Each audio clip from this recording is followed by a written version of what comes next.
Telangana Olympic Bhavan ప్రారంభోత్సవం భారత క్రీడా చరిత్రలో ఒక ముఖ్యమైన మైలురాయిగా నిలుస్తుందన్నారు పీటీ ఉష.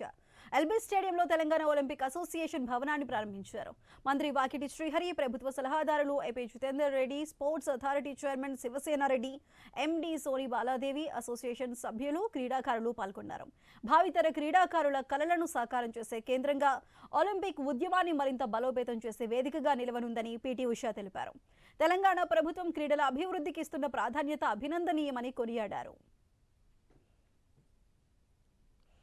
ప్రభుత్వం అనేక అవకాశాలు కల్పిస్తున్నా పథకాలు సాధించడంలో యువత మాత్రం వెనుకబడిపోయారని అన్నారు మంత్రి వాకిటి శ్రీహరి. గేమ్లో ఇన్వాల్వ్మెంట్ తగ్గి సోషల్ మీడియాలో ప్రచారం కోసం యువత ఎక్కువ సమయం ఇస్తున్నారని తెలిపారు. ఆటల కోసం బతకాలని, గేమ్ను జీవితంగా ఎంచుకున్నప్పుడే సక్సెస్ అవుతారని సూచించారు. ప్రభుత్వం కల్పిస్తున్న అవకాశాలను యువత సద్వినియోగం చేసుకోవాలని పేర్కొన్నారు.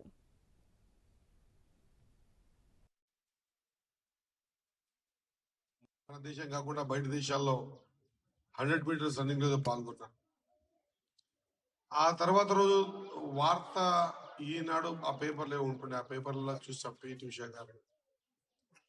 నా జీవితంలో నేను ఎప్పుడు అనుకోలేదు పీటీ ఉష గారి పక్కల కూర్చునేటువంటి ఒక మహా అద్భుతమైన అవకాశం నాకు వస్తుందని ఎప్పుడు అనుకోలేదు.